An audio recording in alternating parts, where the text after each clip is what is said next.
안녕하십니까. 한시 시간. 오늘은 그 시경에 나오는 채미라는 시를 읽어보도록 하겠습니다. 제가 한시를 읽으면서 언제 한번 시경을 꼭 한번 해야겠다는 생각을 했는데 300편이 넘는 시 가운데서 몇 편 정도는 읽어주는 게 기본이라서 꼭 해야겠다고 마음을 먹었는데 오늘 시간이 드디어 됐습니다.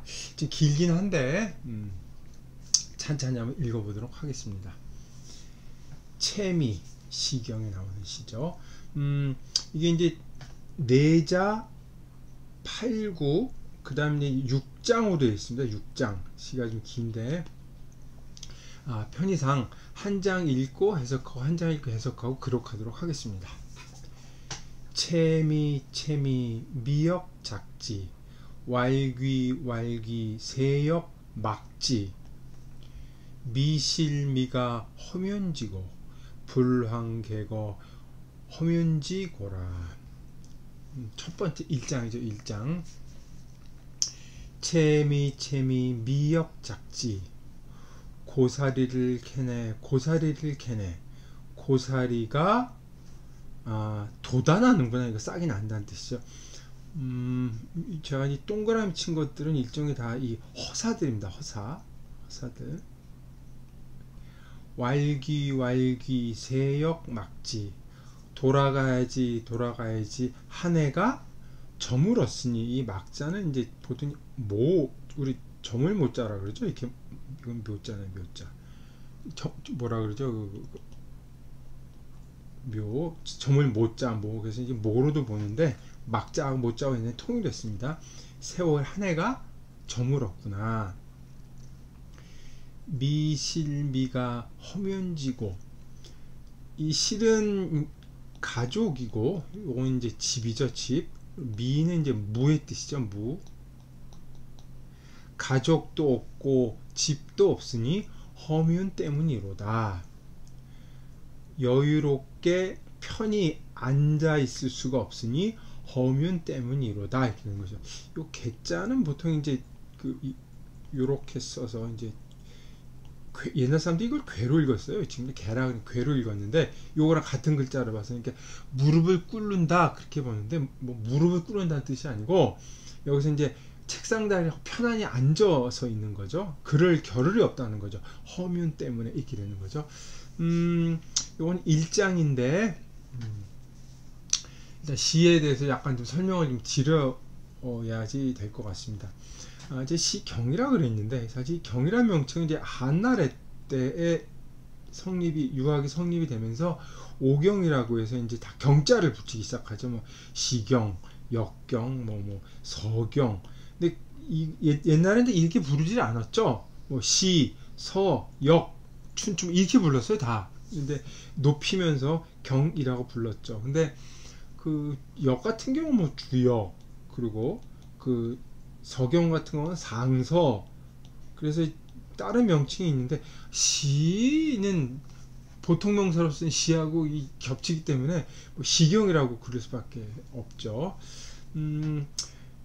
시경은 보통 시 300 공자가 제자들을 가르쳐 주요 텍스트로 썼던 거고, 뭐 공자가 주요 편집자다고 얘기 알려졌는데 그건 좀 확실한 건 모르겠지만 공자가 시를 많이 읽고 그 교재로 쓰면서 활용했던 건 사실이에요. 물론 다 외우고 그랬죠. 여기 시에는 이제 보통 이제 그 다음에 그 다음에 송이라고 세 개로 이제 시체를 나누죠. 그래서 풍은 이제 민가 백성들의 노래고, 요거는 그 천자 노래고, 요건 이제 그 국가 제례에서 국가 제사 지낼 때 뭐라 그러죠? 그 제사 지내면서 바치는 그 송가 얘기를 하죠. 이 풍이라는 건 그 백성 민가의 노래인데 그 풍아송에서 아는 이제 또 소아와 대아로 나누죠. 이건 다시 이제 시경이라는 게 얘는 노래였어요. 노래. 지금 가사만 남아있는데 노래로 했고 음악이 남아있었는데 음악이 다른 거에 따라서 이제 대하, 소하 이렇게 리듬의 차이에 따라서 나눴죠. 근데 요 챔이라는 시는 소하편에 들어가 있어요. 그래서 대하보다는 소하가 양이 훨씬 많죠. 이 소하 대하에서 문제가 되는 건 이 뭐라 그럴까, 장소, 어디서 채집했느냐이죠. 아라는 거는 주로 이제 주나라 수도인 호경 그리고 낙양 요 주변에서 이제 채집한 시를 얘기하고, 그 바깥 지역의 시를 이제 민가, 풍이라고 흔히 얘기를 하죠. 대하가 한 31편 정도가 지금 시경에 있고 소하가 74편이니까 소하가 훨씬 더 양이 많은 거죠. 이게 재밌는 게, 이 소와 대하를 얘기하게 되면은 이 시가 언제 성립했는가 이제 추적을 하게 되는데, 이 채미 같은 경우는 시가 주나라 문왕 때, 문왕이 이제 수자리 살러 간다 그랬죠. 여기 허뮨이라고 나오는데, 허뮨이 침입을 하니 북쪽 오랑캐가 침입을 하니까 그걸 막으러 이제 국경지대로 수자리를 살러 나간 사람 백성들이 많았는데, 그들을 전송할 때 이 노래를 불러서 전송해줬다라는 게 이제 그 모시라든지 아니면 주자의 주, 우리가 알고 있는 주자 말입니다. 주자 주에서 이제 하는 얘기죠. 이게 전통적인 견해였는데, 이것이 후대에 와서 이제 시경 연구가 진전이 되면서 그건 좀 무리가 있다는 해석이 그 이후의 해석이죠. 경이란 말이 붙은 데서 알 수 있듯이 이 시에 대한 주석서가 엄청 많습니다. 원래 시라는 텍스트 자체가 공자의 제자 중인 그 자하라고 하는, 글에 아주 밝은 자하라는 제자가 이제 시경을 이제 이어받아서 공부를 많이 했다가, 이 자하 다음에 제자들이 쭉 이 시 공부를 해서 연결을 해주는데, 그 자하의 제자 중에 이제 우리가 잘 아는 순자가 나오죠. 그래서 순자가 시에 아주 정통을 해서, 그 순자라는 텍스트를 보면은 시에 대한 얘기가 아주 많이 나오죠. 근데 이 순자의 제자 중에 이제 바로 모씨, 두 명의 모씨가 나오는데, 이 모씨가 이 시경의 텍스트를 집대성을 하죠. 우리가 알고 있는 게 지금 시경의 텍스트는 요 사람 덕에 이렇게 된 거예요. 그래서 이 한나라 때 정현이라고 하는 한나라 최대의 유학자가, 이 정현이라는 사람이 이 모씨의 주석을 붙여서, 이게 아주 권위가 높죠. 그 다음에 이 송나라 때 주자, 조선시대의 주자학의 시대 아닙니까? 그래서 주자주가 이 가장 권위가 높아서 이 두 개의 주를 가장 높이 치고 있죠. 주자는 이 모시를 기반으로 했지만 정현의 주에 대해서는 약간 비판적이라 새롭게 해석한 면이 있어서 영향력은 컸어요. 근데 이제 후대의 영향이 계속 축적이 되면서 정현주가 어느 정도 복권이 돼서 이 주자주가 갖고 있던 절대의 권위가 지금 거의 다 훼손이 됐죠. 그래서 지금 주자의 주를 맹신해서 이 뭐라 할까, 시경을 읽는 건 굉장히 바보 같은 행동이 될 수 있어요. 그러니까 둘 다 참고항으로 보고 다양한 연구를 그러니까 참고로 해서 시를 읽는 게 굉장히 중요하다고 볼 수 있습니다. 보통 이제 채미라고 할 때 미를 고사리로 해석을 하죠. 고사리로. 이게 참 우리나라다운 해석이에요. 무슨 말씀인가 하면, 중국 사람들은 고대에 고사리를 먹지 않았어요. 저도 이 얘기를 듣고 깜짝 놀랐는데, 안 먹는 음식이 뭐 책상 다리 빼고 뭐 비행기 빼고 뭐 안 먹는 게 없다 그랬나, 뭐 그 정도로 이 중국의 그 음식 문화가 굉장히 발달되어 있는데 이 사람들 고사리 안 먹습니다. 희한하죠. 그래서 이제 이거를 고증을 하기를, 아마 미는 고사리가 아니라 고비일 것이다 라고 얘기를 하는 거죠. 고비나물, 나물 중에 제일 맛있는 나물이 고비나물이죠. 이거 소고기보다 더 연하다고 하는, 지금은 아주 귀해져서 아주 맛있는 나물인데, 그래서 채미할 때는 이제 고비나물로 일반적으로 얘기를 하죠. 근데 이제 한국으로 넘어오면 고사리라 그래도 말은 돼요. 근데 중국에서는 고사리로 했던 어불성설입니다. 채미가라고 그래서 백이숙제가 수양산에서 이제 이거를 캐먹다가 이제 굶어 죽었다는 얘기 나오죠. 그때는 절대 고사리일 리는 없습니다. 고비나물이나 딴 나물 아마 봐야 될 거예요. 그래서 어쨌든 우리나라에서는 고사리로 보지만 고비로 봐야 될 가능성이 크다. 그리고 이제 특히 중국에서 원문을 읽을 때는 고사리는 말이 안 된다.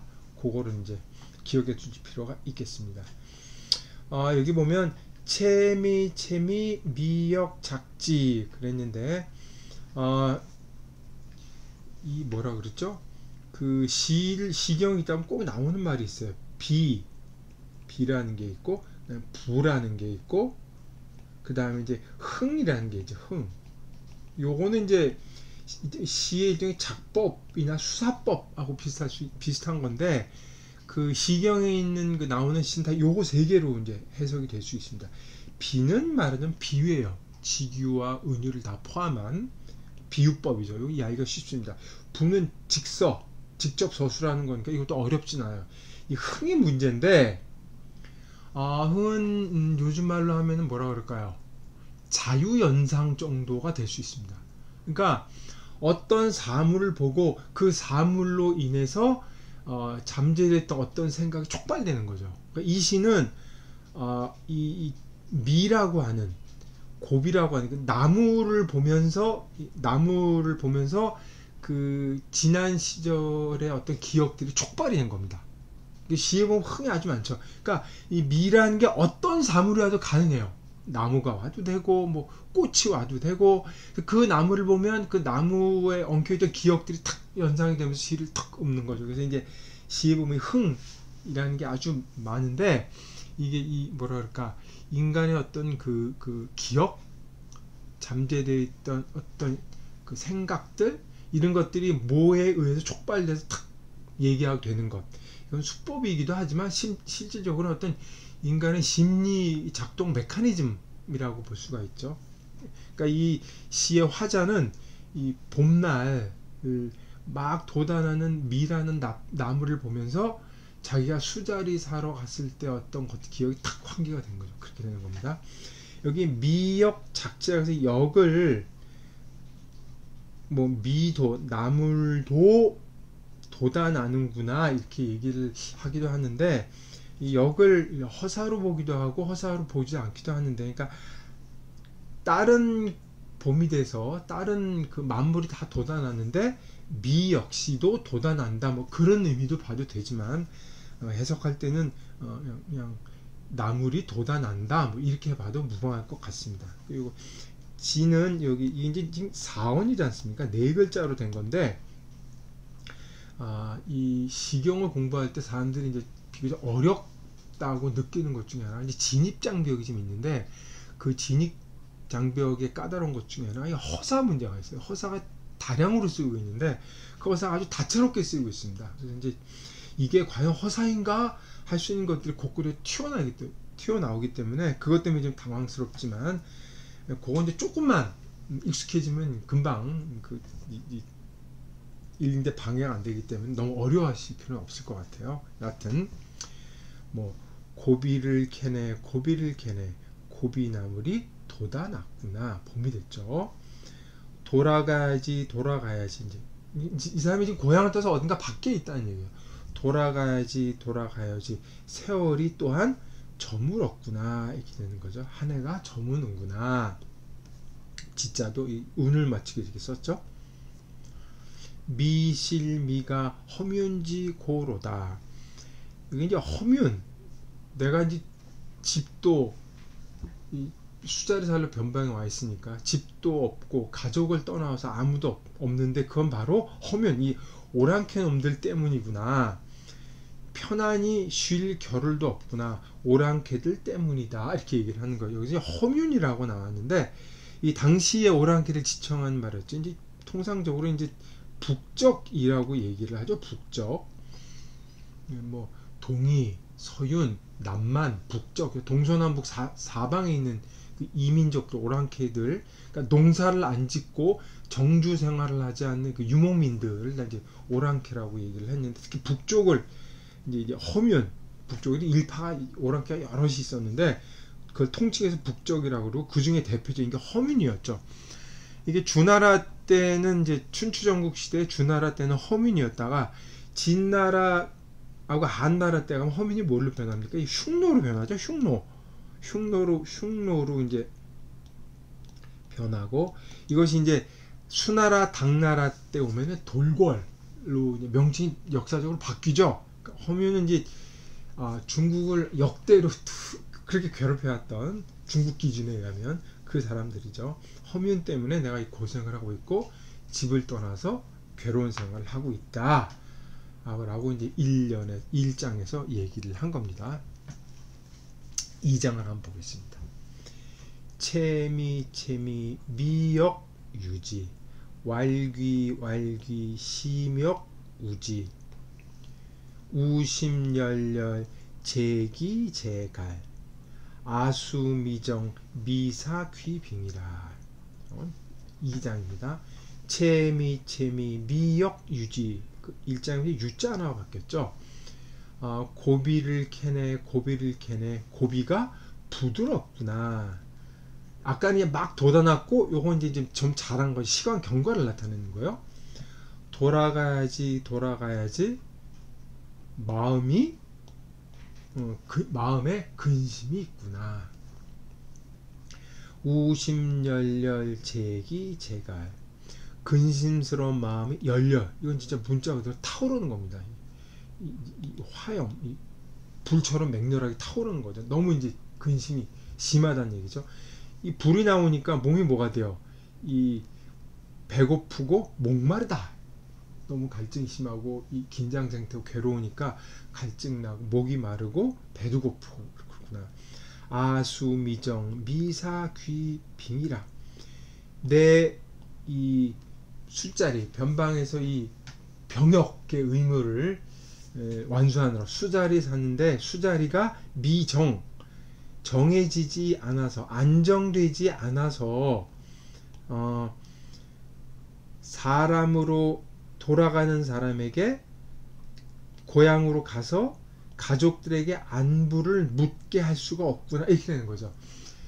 미정할 때 정자는 일반적으로 지로 해석을 해서 내 술자리가 다 끝나지 않았다. 1년을 다 채우지 않았다. 그래서 이 나랑 바꿔서 돌아가는 사람에게 부탁하다는 뜻이죠. 사람 잘 가서 우리 가족에게 내 안부를 전해달라. 그 사람들에게 안부를 또 묻는 그런 걸 할 수가 없다. 이렇게 해석을 하는데 이건 그냥 내가 지금 술자리 자리 겨우 이제 막 온 지가 얼마 안 돼서 아직 이 뭐가 뭔지 정신이 없고 어찌할 줄 몰라서 이 돌아가는 사람에게 이 안부를 안부를 부탁할 수 없구나 라는 투로 읽어도 무방할 것 같습니다. 재밌는 얘기죠. 여기 수라는 말이 나왔는데 이게 이제 일반적으로 이제 봄에 떠나서 국경으로 봄에 떠나서 이제 겨울에 이제 돌아오는 거죠. 겨울에 이제 교대를 하는 거죠. 그래서 봄에 시작했다가 맨 끝에 가면 이제 눈 얘기가 나오는 것도 바로 이런 수자리를 사는 어떤 그 계절적 요인 교체하는 시기 요거를 염두에 두고 얘기를 한 겁니다. 요게 이제 2장이 되겠습니다.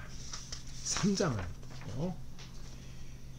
채미 미역 강지 왈귀 세역 양지 왕사미고 불황개처 우심공구 아행불레라. 채미 미역 강지. 고비를 캐네. 고비가 억세졌구나. 앞에는 이제 도단하고 부드럽다가 시간이 질러서 이제 억세진 거예요. 우리 쇠다 그러죠. 먹지 못하게 이제 쇠인 겁니다. 억세졌구나. 돌아가야지. 세월이 양월이 되었구나. 양월을 두고 이제 말이 많죠. 전통적인 해석은 이 양월을 10월로 보는 겁니다. 10월. 그러니까 11월 이후에 이제 돌아가기 시작하는데 10월이니까 이제 겨울.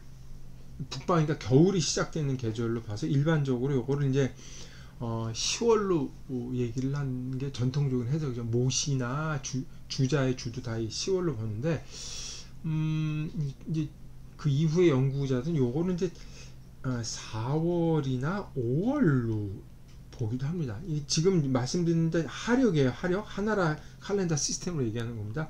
하나라 음력은 지금 우리가 쓰고 있는 게 하나라 음력이죠. 이거가 똑같은 거죠. 왜 그러냐면 이 4장에 가면은 아가웨 꽃이 폈다는 얘기가 나오거든요. 그러니까 이게 지금 1장, 2장, 3장에서 시간의 추이를 계속 얘기한단 말이에요. 아까 이 나물이 돋아났다가 부드러웠다 억세지는 것처럼 이 시간의 경과를 얘기하는데, 지금 봄 얘기를 하다가 갑자기 이제 겨울로 얘기하는 건 너무 이제 시상이 너무 급격하게 변하고, 그렇다 그래서 요거를 좀 사람들이 좀 다르게 해석하는 의견들이 있는데, 제가 보기에는 이 4장에서 봄날에 그 아가나무 꽃이 핀다는 얘기를 보면은 아마 4, 5월로 보는 게 이게 더 맞지 않을까 싶기도 합니다. 물론 이 10월로 보는 건 근거가 물론 있어요. 음력 10월이 양이 돋아나기도 해서 이 어원상으로 맞기도 하고, 이게 6장 마지막 장에 가면은 돌아간다는 얘기가 나오기 때문에 그 돌아간다는 것의 전조를 보여주기 위해서는 10월이라는 걸 얘기를 해도 이 자유 연상을 하고 있기 때문에 크게 문제가 되지는 않습니다. 근데 어쨌든 저는 시의 이 추이 이거를 계산을 해볼 때 4, 5월에 봄으로 보는 게 더 낫지 않을까 싶어서 일단 저는 이 양월을 봄으로 보도록 하겠습니다. 왕사미고 불황개철아. 이게 왕사가 그랬는데 나랏일이죠. 나랏일. 나랏일은 고하면 안 되니 편히 있을 겨를이 없구나. 이게 개처라 그랬는데 아까는 개거라 그래서 같은 말입니다. 개처나 개거나 같은 표현이에요. 이 개처 개거라는 것들은 후대에 흔히 쓰이는 말이 되는데 이 시경에서 다 비롯된 말이죠. 이 고자는 사실 이게 이제 무르다, 소프트하다, 말랑말랑하다 그런 뜻이고, 이 소금하고 관계되어 있죠. 정제하지 않은 소금 그런 뜻으로 되어 있는데, 그래서 왕사는 무르면 안 된다, 말랑말랑하면 안 된다, 허투루하면 안 된다, 그렇게 해서 그렇게 하기도 하는데, 저는 이거를 이제 견고하다, 미고라는 말을 견고하다는 뜻으로 보기도 하지만, 전 이거는 이제 고자를 쉬다는 뜻으로 해석할 수도 있거든요. 그러니까 나랏일은 쉬어서는 안 되니 편히 있을 겨를이 없구나 라고 봐도 무방할 듯 합니다. 그래서 전통적인 해석과는 약간 다르게 봤습니다. 그러니까 쉴 수도 없고 편안히 있을 수도 없으니 어떻게 합니까? 우심공구 아행불례로다.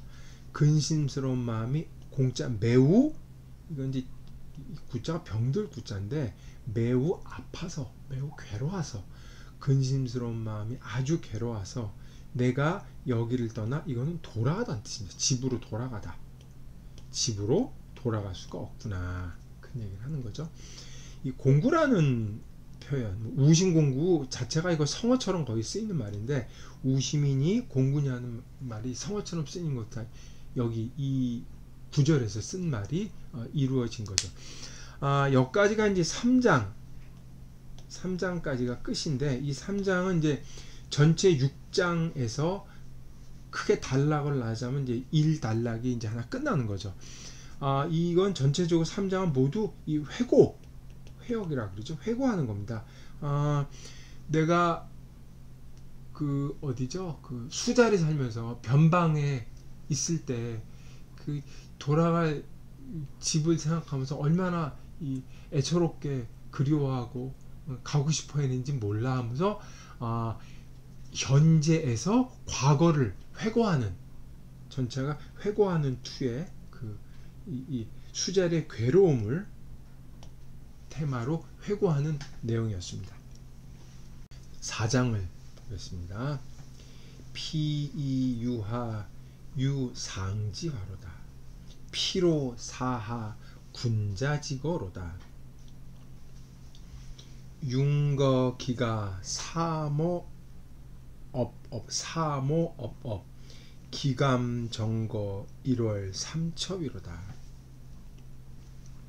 피이유하, 여기 이자는 여기선 또 이게 허사가 아니라 실사로 쓰였습니다. 이 꽃화자가 있는 그 이자로 받은 거죠. 꽃이 활짝 핀 모양이에요.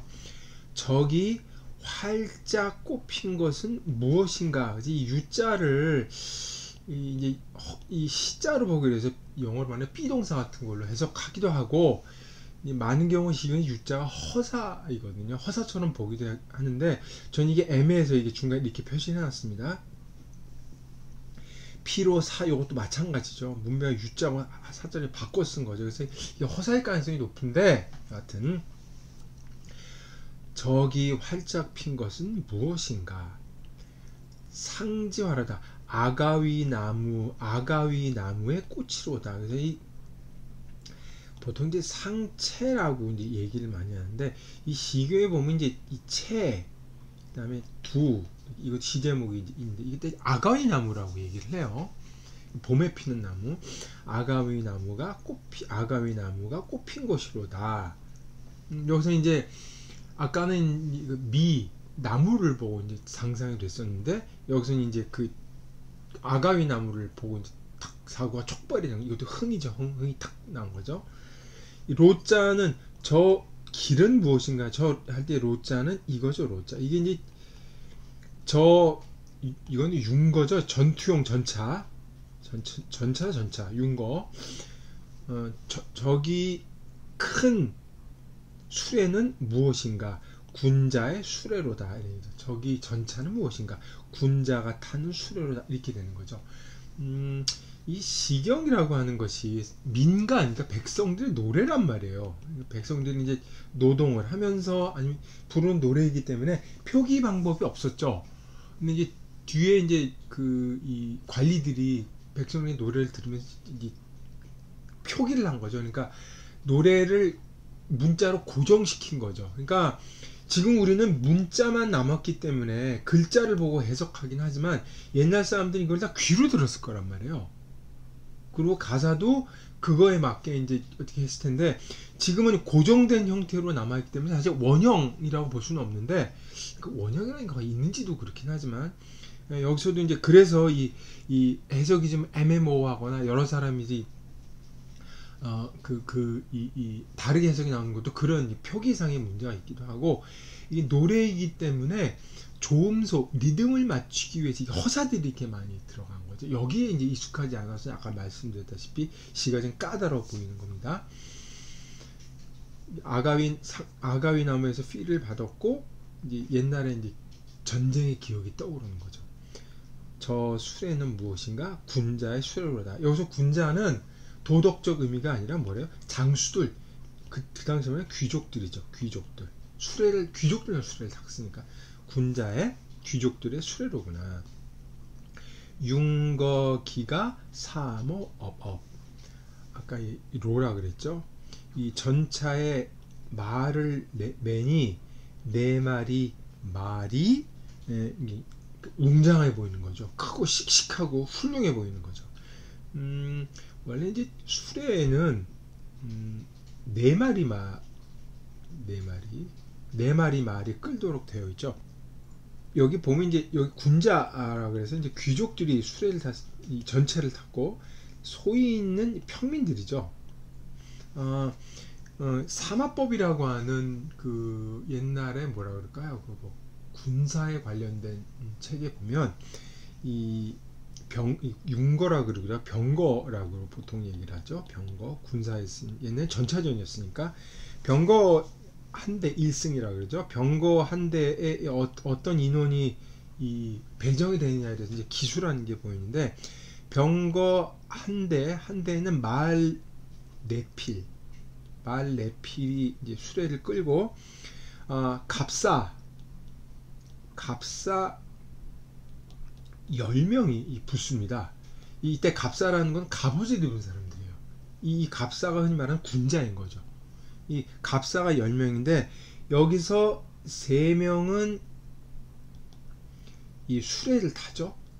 거상 수레를 탑니다. 가운데에는 말을 몰고 양쪽에 한 명은 활을 쏘고 한 명은 창을 들고 3명이 있고, 그 3명이 수레를 타고 7명은 수레 옆에 이렇게 따라가는 거죠. 이렇게 수레 옆에.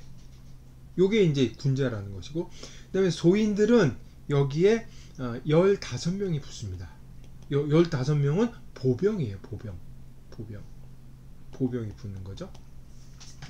그럼 토탈 25명이죠. 그렇죠? 10명, 갑사 10명에다가 보병 15명이니까 25명인데 이 군대는 요 수레 하나는 운영이 될 수가 없죠. 치중거라 그래서 여기에 쓰이는 화살들, 갑옷들, 그리고 뭐라 그러죠? 그 먹을 양식, 이거를 가져가는 치중거라고 있는데 치중거에 5명이 붙습니다. 5명이 붙어요. 그래서 모두 토탈 30명이 공식적으로 붙죠. 근데 이 30명이 이제 수레 한 대에 붙는 인원이고, 이 수레에는 반드시 어떤 인원이 붙습니까? 밥 해주는 사람, 이 귀족들이기 때문에 귀족들 시중 듣는 사람, 심부름하는 사람, 옷 찢어지면 옷 깁는 사람, 물 뜨는 사람, 나무하는 사람, 그래서 그런 사람들이 보통 20명가량이 더 붙어요. 그래서 토탈 50명 정도가 이 한 수레에 배정된 거가 볼 수가 있으니까 아무리 적어도 30명에서 50명가량 붙는 거죠. 그러니까 맹자 시대에 벌써 만승의 나라라고 얘기했는데 만승은 벌써 50만 명이 동원되는 거예요. 어마어마한 인원이 50만 명이. 그러니까 천승이면은 뭐 5만 정도가 붙는 거죠. 그러니까 옛날에 전쟁이 붙으면 진짜 나라 하나가 결단이 난다는 말이 맞는 거죠. 그러니까 이 인원을 동원하기 위해서는 어떻게 합니까? 각 그 지역마다 호적을 관리를 해야 되는 거예요. 이 호적, 그래서 옛날에 이 전쟁하는 걸 따져보면은 그 중국의 국가 수준과 행정 제도의 어떤 그 뭐랄까 정교함 같은 거를 엿볼 수가 있다는 거죠. 이렇게 총력전으로 전쟁을 하기 때문에 더구나 말이 이게 천승이 어마어마한 몇만 마리의 말이 붙는 거죠. 그러니까 이 전쟁이 한번 붙으면은 이 지면은 나라가 끝장날 수밖에 없죠. 그래서 이 전쟁이 예로부터 심했기 때문에 이 병서에 대한 얘기가 아주 많고 병서들이 아주 발달되어 있죠. 그럴 수밖에 없는 이유가 여길 보면 알 수가 있죠. 말도 또 이 비리비리하면 안 된단 말이에요. 씩씩하고 훌륭하고 건장한 말 갖다 쓴단 말이에요. 이 모가 동원이 뭐라 그랬으니까 다 수컷 시커 큰 수컷을 탁 매다 전쟁에 나왔던 거죠. 기감정거리여 1월 3첩이더라. 어찌 감히 편안히 있을 수가 있겠는가? 정전에 안정되게 있는 거죠. 안정, 편안히 있을 수가 있겠는가? 1월 3첩이로다. 한 달에 3번 이겼다. 그런데 이 3은 3번이라는 뜻이 아니고 여러 번이죠. 여러 번. 3이라는 뜻이 여러 번 뜻입니다. 한 달에 여러 번 그들과 싸워서 이겼다. 4장이 그렇게 되죠. 5장을 보도록 하겠습니다. 가피사모 사모규규 군자소이여 소인소비로다. 사모이기카니 상미어복이로다. 기불일계리여 허면공극이로다. 여기는 허사가 하나도 없죠. 웬일로? 저 네 마리 수컷 말을 매니 네 마리 수컷 말이 이 규규는 이제 강하고 이 멋진 장한 모양이죠. 아까는 그 업이라고 그랬는데 여기서 이제 규규라고 표현을 했죠. 이 수레 말을 맨 수레는 군자가 타고 옆에 밀착해서 생활을 하는 것이고 전투를 나가는 것이고 그 소인들 평민들 갑옷 입지 않은 평민들은 수레 뒤에서 은폐 빗자리 허벅지 빗자리 여기서 은폐하다. 그 뭐라 그러죠? 그 전쟁 보면 탱크 뒤에 보병들 따라가잖아요. 그것처럼 그러니까 탱크 안에서 조종하고 기관총 쏘고 이 포 쏘는 거는 군자 갑옷 입는 훈련받은 사람들이고 소인들은 그 뒤에서 창을 들고 보병처럼 숨어서 나가는 거죠. 그래서 군자 소위 소인 소비 이렇게 표현을 한 겁니다. 사모익익 상미어복이로다. 네 마리 순마리 익은 훈련을 잘 받아서 숙달된 모습으로 잘 나가는 모습이에요. 아까는 이제 씩씩하고 훌륭하고 얘기를 했지 않습니까? 규규라고 탁 있다가 이 씩씩한 모습으로 잘 훈련된 걸로 걸어가는 모습이죠. 거기다가 상미 어복. 상미는 미에서 활입니다. 활. 그리고 복은 이거 써서 활통이죠. 화살통. 화살통이죠. 보통 전통이라고 얘기하는데 화살통. 상미인데 이 상아로 장식한 활입니다. 근데 활이라고 그러지 않고 왜 미라고 썼느냐? 그래서 이 주자는 보면 이거는 이제 활끝이다라고 해석을 했어요. 왜 그러냐면 이 활을 이렇게 옛날에는 이렇게 만들고 활을 이렇게 하면은 요 끝이죠. 요 끝에 요 끝에를 장식을 할 때 이 상아로 장식을 한 게 하나가 있고 그걸 이제 미라고 하고 여기에 비단으로 끈을 매어서 오치를 내서 더 견고하게 만든 거죠. 그걸로 궁이라고 그럽니다. 그 이제 비단으로 묶어서 오치를 한 것은 이제 한분들이 연이라고 얘기를 하는데 유연은 궁이고 무연은 미인 거죠. 미. 어떤 이 상하 장식을 한 거고 이 귀족들이 쓰는 거기 때문에 이 훌륭한 이 무기를 얘기를 한 거죠. 어복 할 때 이제 어자를 두고 말이 많은데 이 물고기 어자 아니었습니까? 근데 이게 중원에는 물고기가 없으니까 물고기일 리는 없고 아마 이것은 물고기라는 말로 불리는 짐승이다 이렇게 되는데 어떤 짐승인지 저도 모르겠어요. 근데 이제 현대 연구가들은 그게 아니고 이건 이제 사어라고 그러죠. 상어 가죽으로 만든, 그러니까 이 화살통을 상어 가죽으로 감싼 거죠. 상어 가죽으로 만든 활통이다 라고 얘기를 합니다. 어쨌든 간에 그것이 짐승의 가죽이건 상어의 가죽이건 간에 가죽으로 만든 활통인 거죠. 귀족들이 쓰는 좋은. 여기는 이제 이 전차 모습, 요건 무기를 나타낸 거죠. 기불 일계리요 허문 공극이더라. 어찌 하루도 경계하지 않겠는가. 허문들이 매우 급하게 급자입니다. 급하게 공격하고 그들의 일이 급하기 때문에 늘 무기를 갖고 전투 태세를 하고 있었다. 그 얘기를 하는 거죠. 여기까지가 이제 5장이죠. 5장까지는 이제 두 번째 단락이 정리가 돼요. 여기 두 번째 단락은 뭐냐? 이것도 역시 이제 회고죠. 회고.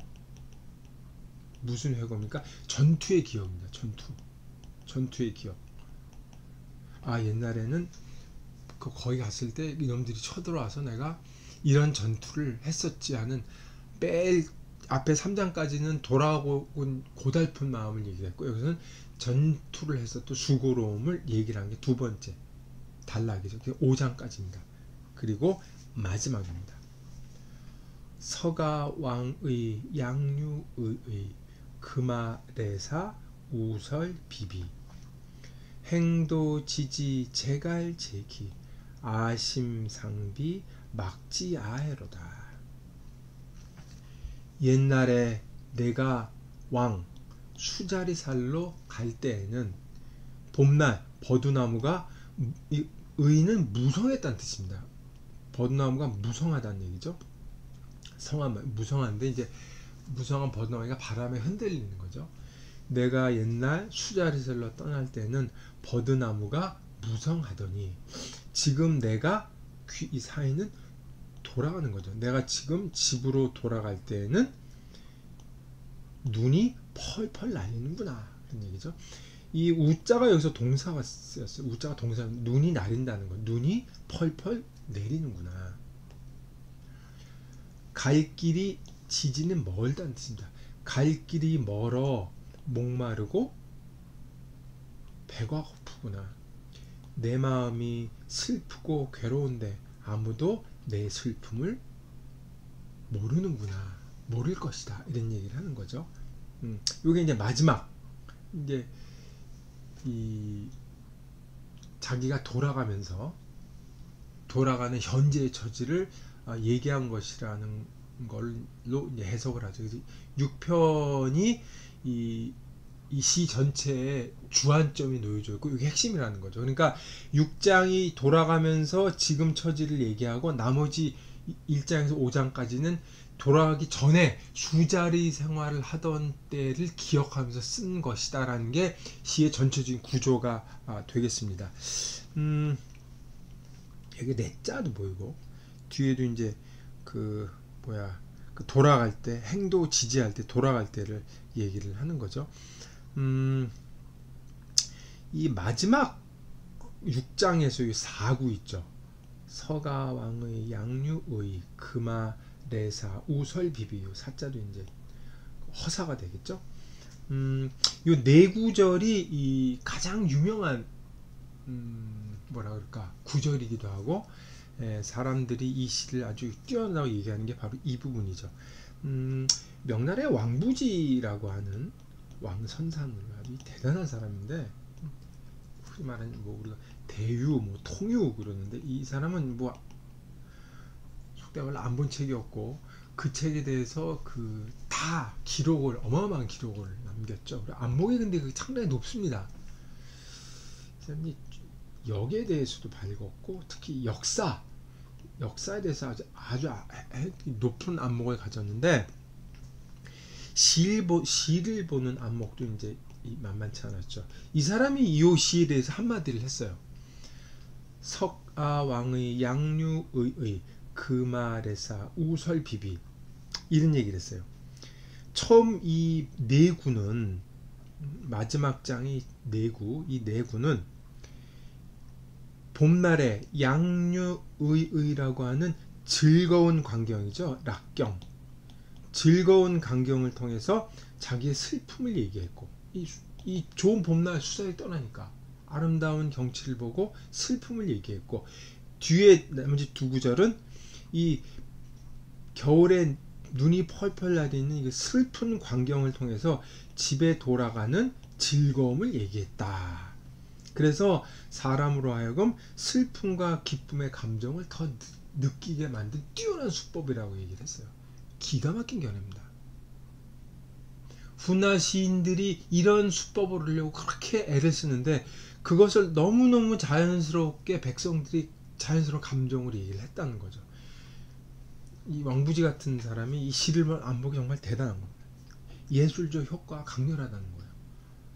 기쁨을 통해서 슬픔을 노래하고 슬픔을 통해서 기쁨을 노래하고 이건 단지 시의 수법 문제가 아니라 인생 자체를 뭐라 그럴까 크나큰 슬픔과 기쁨을 겪은 사람만이 느낄 수 있는 삶의 어떤 뭐라 그럴까 태도, 비밀 이런 것들을 얘기해 준다고 할 수가 있죠. 아주 뛰어난 설명이고 이 구절 때문에 이 시가 산다고 해도 이 뭐라 할까 과언이 아닐 정도로 정말 잘 뛰어난 표현이라고 할 수가 있겠습니다.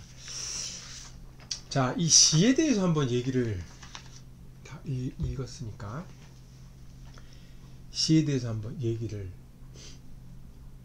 해야겠죠.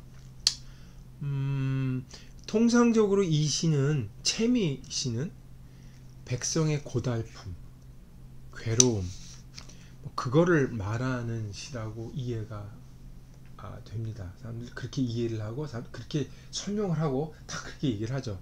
근데 요거는 개념화 시키면 일종의 뭐 현실주의 시다, 뭐 사회 시다, 또 뭐 리얼리즘 시다, 뭐 그렇게 얘기를 하기도 하죠.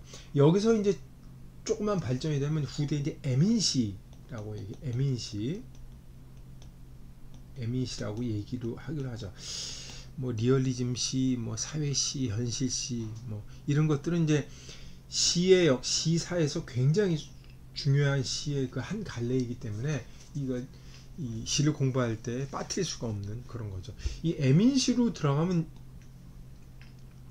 두보를 얘기하지 않을 수 없죠. 두보가 이 시의 전통을 이은 가장 뛰어난 시인이라고 얘기하는 것이고, 이건 특히 이제 유가적 시인들, 백성을 사랑해야 한다는 것을 그 머릿속에 두고 있는 유가들에게 특히 호소력을 발휘했던 그런 시이기도 하죠. 그래서 높이 평가를 받는 거죠.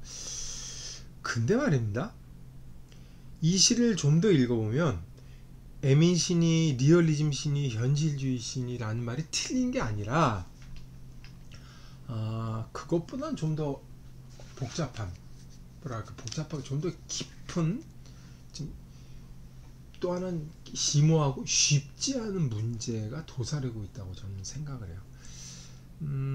여기 앞에 보면 3장에서 이제 그런 얘기를 하죠. 아수 미정 미상 내 술자리가 정해지지 않았다. 그리고 처음에 얘기하는 게 허민쥐고 이 허민들 때문에 이런 고생을 하고 있다는 얘기를 하고 있죠. 그러니까 외적이 침입해 오거나 아니면은 다른 일이 생겨서 공동체의 위기가 닥쳤을 때 개인은 어떻게 해야 되는가라는 문제가 여기 들어가 있어요. 요거는 시경이 작성된 시대일 뿐만 아니라 그 이후에도 계속 반복되는 문제입니다. 답은 없어요, 사실. 이걸 뭐 공동체 우선으로 해야 된다, 아니면 자기가 살고 있는 자신의 삶에 더 우선권을 두어야 된다는 거, 논쟁의 여지는 있지만 어느 한편의 편을 든다고 해서 해결이 되는 문제가 아닙니다. 그러니까 중국이라는 나라가 역사에 대해서 아주 긴 엄청난 물량의 그 데이터, 이 서적들을 쌓아놓고 있는데 그 역사 내내 이거의 논쟁거리 중에 하나였어요. 물론 이제 유학인이 도학이 나름대로 자기의 어떤 그 이념이나 처지에서 이거를 커멘트라고 얘기를 했지만, 그렇다고 해도 개인의 행복 추구와 공동체 위기 사이에서 어디에 강조점을 두고 행동할 것인가라는 문제는 여전히 문제예요. 지금은 더 심하고 이건 앞으로 계속 문제가 될 겁니다. 허뮌이라고 여기서 예를 든 것은, 허뮌이라고 하는 오랑캐가 침입해 들어와서 수자리를 살지만 여기에는 자신의 행복을 희생해야 된다는 게 반드시 들어왔어요. 그래서 이렇게 괴롭고 고달프다고 얘기를 하는 겁니다. 자기는 희생하고 있으니까. 근데 그것이 단순히 자기네 개생 희생한다, 나 손해야라는 게 아니라 공동체의 어떤 의무를 이행한다는 것 때문에 이행하지 않을 수 없다라는 어떤 의무감이 같이 들어가 있어요. 이래서 이게 쉽지 않은 겁니다. 의무를 이행하긴 하고 거기에다 자기가 분명히 해야 되는 거랑 알고는 있지만 그럼에도 괴로운 건 괴로운 거예요. 이거를 부정해서는 안 됩니다. 또 하나는 아무리 괴롭고 그렇다고 회피해서는 안 됩니다. 그래서 나가긴 나가야 돼. 그쵸? 이 둘 사이의 균형점이 찾기가 쉽지 않아요.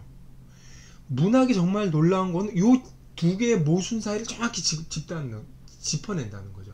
사회과학이나 이런 거에서는 이렇게 해야 된다, 저렇게 해야 된다, 뭐라 그럴까, 의무의 언어라든지 뭐 이렇게 설명할 수 있어요. 그렇지만 어떤 행동을 하든 거기에 있는 괴로움이나 고달픔이나 이건 전혀 다른 문제예요. 이것은 문학가가 한 사회에서 그렇게 중요하다는 겁니다. 근데 이거는 누가 개념화 시키지 않아도 옛날 사람들이 이미 알고 있었다는 거죠. 계속 되풀이 된다. 계속 되풀이해요. 내가 한 공동체를 위해서 희생한다, 그렇긴 하지만 괴로운 거예요. 그러니까 그 괴로움을 삭히기도 하지만 그거를 뭐 승화시키기도 하지만 그 감정이 또 남는 것도 사실입니다. 이건 뭐라, 중국의 역사가 많다고 그랬는데 일종의 역사의 모순이라 그럴까. 중국은 이걸 또 알고 있었기 때문에 당위의 언어로서는 공동체를 희생해야 된다고 얘기를 하지만 그러면서도 겪는 괴로움에 대해서 끊임없이 기록을 하고 있어서 이 모순점을 다 알고 있었습니다. 이 참 쉽지 않은 문제죠. 그러니까 리얼리즘이다, 뭐 백성의 아픔이다, 이걸로 환원되지 않는 부분이 상당히 남아있는 거죠. 그 시를 벌써 이런 시기에 보여주고 있는 거예요. 그래서 채밀한 시가 대단한 시가 되는 겁니다. 이 시의 화자도 그걸 알고 있었기 때문에 화자가 직접 자기 목소리로 얘기하지 않습니까? 이거 백성의 목소리, 직접 화자가 직접 얘기하는 거란 말이에요. 화자도 그거를 알고 있기 때문에 수자리의 괴로움을 얘기하는과 동시에 허민의 존재를 계속 얘기하는 거죠. 두 개 사이의 균형점을 잡고 얘기를 하지만 이게 쉽지 않다는 걸 이 얘기를 하고 있는 거죠. 이건 사실 만만한 문제가 아니에요. 두보가 왜 위대하느냐? MNC라서 위대한 게 아니라 이 개인의 행복 추구와 공동체의 위기사의 균형점이 정말 갈수록 첨예해지고 있다는 것을 가장 예리하게 간파한 사람이 그래서 두보가 뛰어난 거예요. 단순히 뭐 M이다 이렇게 얘기할 수 없는 부분이 아닌 것이죠. 그 아픔은 또 아픔이거든.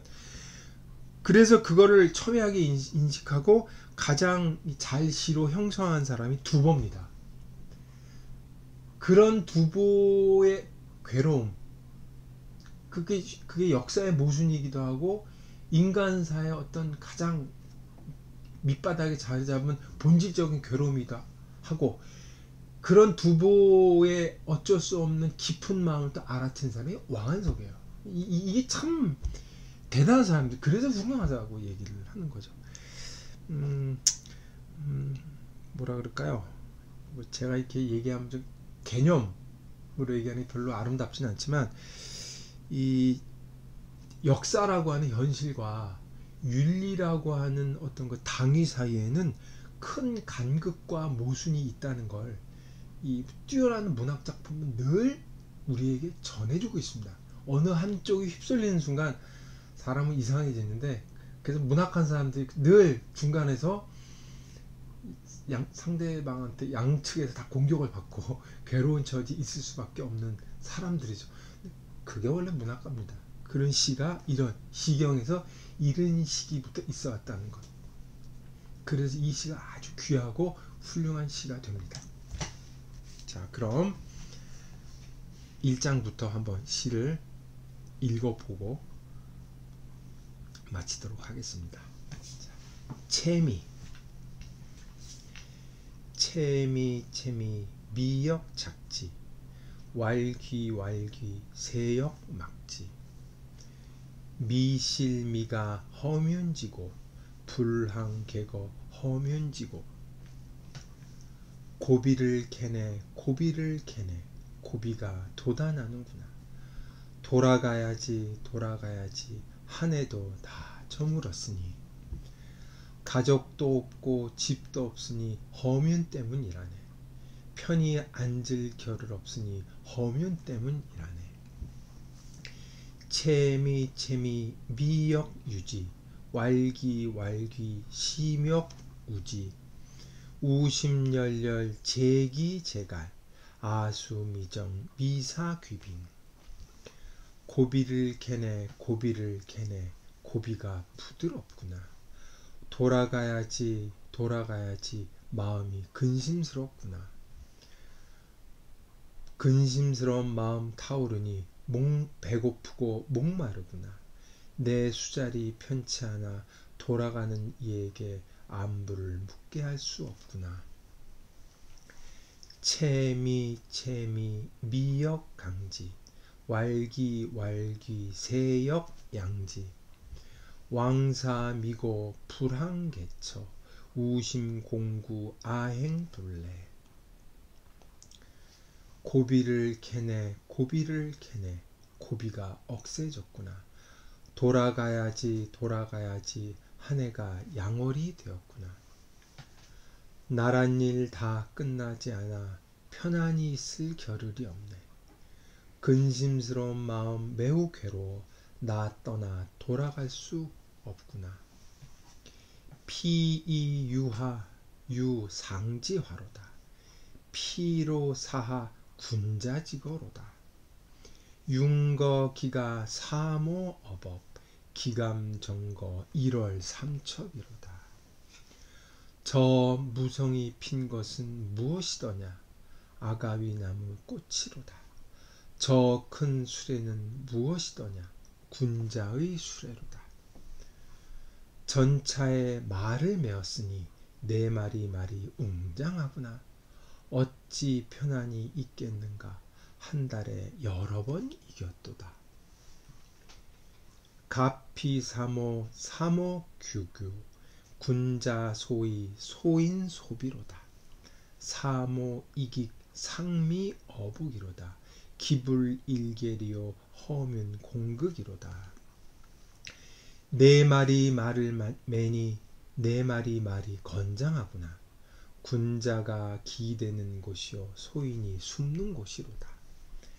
내 말이 잘 훈련되고 상하활의 가죽 활통이로다. 어찌 하루라도 경계하지 않으리요. 허문이 아주 급하게 부는데.